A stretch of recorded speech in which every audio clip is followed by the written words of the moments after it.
বালতি করে জল বাওয়া থেকে হাতে নোট, প্রচারে নতুন সার্ভিস প্যাকেজ, চাঞ্চল্য দুর্গাপুরে। সরগরম হয়ে উঠছে দুর্গাপুর পশ্চিমের রাজনীতি। এবার বিতর্কের কেন্দ্রবিন্দুতে বিজেপি প্রার্থী লক্ষণ ঘোড়ই। অভিযোগ, ভোট প্রচারের সময় ভোটারদের হাতে টাকা গুঁজে দেওয়া হচ্ছে। 18 নম্বর ওয়ার্ডের গুরুদুয়ারা রোড এলাকায় প্রচারের সময় এই ঘটনা ঘটেছে বলে তৃণমূলের দাবি। ইতিমধ্যে কিছু ছবি ও ভিডিও জনসমাজ মাধ্যমে ভাইরাল হয়েছে, যদিও সেই ভিডিওর সত্যতা স্বাধীনভাবেই যাচাই করা যায়নি। তৃণমূলের অভিযোগ, ভোটারদের প্রভাবিত করতে নগদ নীতি নিয়েছে বিজেপি, যদিও বিজেপির পাল্টা দাবি এসব সম্পূর্ণ রাজনৈতিক অপপ্রচার। অভিযোগ উড়িয়ে দিয়ে বিজেপি প্রার্থী লক্ষণ ঘোড়ই বলেন, যা যা বলা বলবে, আমার কাজ নয়। তৃণমূলের কালচার টাকা বিলি করা, তৃণমূলের কালচার বাড়িতে ভয় দেখানো, তৃণমূলের কালচার ভোটের দিনে ভোটার কার্ডে কেড়ে নিয়ে ভোট দেওয়া, গুন্ডামি নোংরামি করা তৃণমূলের কাজ। আমাদের কাজ মোদির স্লোগান, মোদি দেশ এগুচ্ছে, বাংলাকে এগিয়ে যাব, বাংলা আবার পুরনো সংস্কৃতি কালচারে ফিরবে, গৌরবে ফিরবে, আর মোদী নেতৃত্বে হবে বিকশিত ভারত হবে, বিকশিত বাংলা হবে। আর সেই বাংলায় দুর্গাপুরে শিল্প হবে, ইন্ডাস্ট্রি হবে। আর যারা বিরোধিতা করছেন তার বাড়ির ছেলেরা দুর্গাপুরে কাজ করবে, এটাই হচ্ছে আমাদের আসার পরিবর্তন। মোদীর লক্ষ্য, সে লক্ষ্যে কাজ করছে। এই ঘটনাকে কেন্দ্র করে শুরু হয়েছে রাজনৈতিক তরজা। জেলা তৃণমূল সহসভাপতি উত্তম মুখোপাধ্যায় কটাক্ষ করে বলেন, মোদীবাবুর দল হবে হবে কথাটা আর মানায় না। 2014 সাল থেকে ক্ষমতায় আছে, এখনো বলছে হবে হবে হবে, কথাটা মানায় না।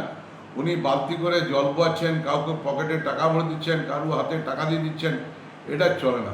আমরা একটা বিজ্ঞাপন দেবো, কাউকে যদি বয়স্ক লোক থাকেন, জল বোয়াবার যদি লোক দরকার লাগে, বিনা পয়সায় বিধায়ককে ডাকুন, উনি আপনাকে পানীয় জলটা বইয়ে দিয়ে দেবেন। কারণ 75 সাল স্বাধীনতা দিবস উপলক্ষে ভারতবর্ষের প্রধানমন্ত্রী বলেছিলেন, সবকা ঘর মে কল হো, নল হো, জল হো, বিজলি হো, ঘর হো।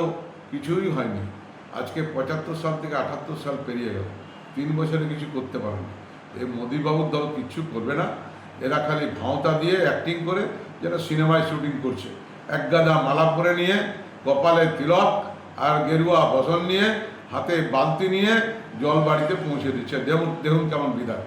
আরে বিধায়কের কথাতে কাজ হবে। কাউকে বলে এই জল দিয়ে ওর বাড়িতে 10 লিটার জল পৌঁছে দেবে, তাহলে সেসব না করে নিজে জল পড়ছে, মানে কিছুই নাই। এরা কিচ্ছু দিতে পারবে না।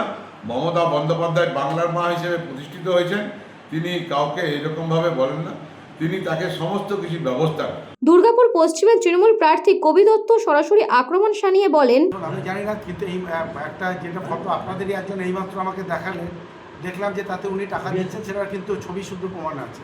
যাই হোক, ঠিক আছে, আমি আশা করবো আর দেবেন না। আর এটা কিন্তু আইন বিরুদ্ধ, এটা আমার বন্ধু হয়তো নিশ্চয়ই জানবেন। হ্যাঁ, এটা করা উচিত না। রাজনৈতিক মহলের মতে বালতি কাঁধে জল বাওয়া থেকে শুরু করে এবার নোট বিতরণ, প্রচারের রঙিন কৌশলে জমে উঠেছে ভোটের ময়দান। ভোটের বাজারে প্রতিশ্রুতির পাশাপাশি নগদ বিতর্ক নতুন মাত্রা যোগ করেছে। তবে শেষ কথা বলবে ভোটাররাই, নোটে না ভোটে।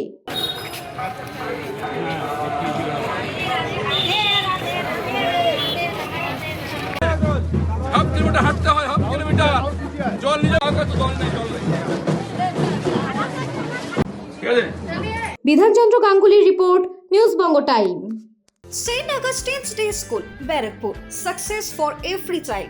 Admission open 2026 to 2027. Contact number 9007934555. আপনার সাধ্যের মধ্যে সোনার গহনা কিনতে বা গড়াতে চাইছেন? তাহলে আর দেরি না করে অতি শীঘ্রই চলে আসুন ইছাপুর আনন্দমঠ স্টেশন রোডের উপরে অবস্থিত JM জুয়েলার্সে। আরও বিশদে জানতে অবশ্যই রাত 8টা 5 মিনিটে আমাদের Facebook page JM jewellers follow করুন।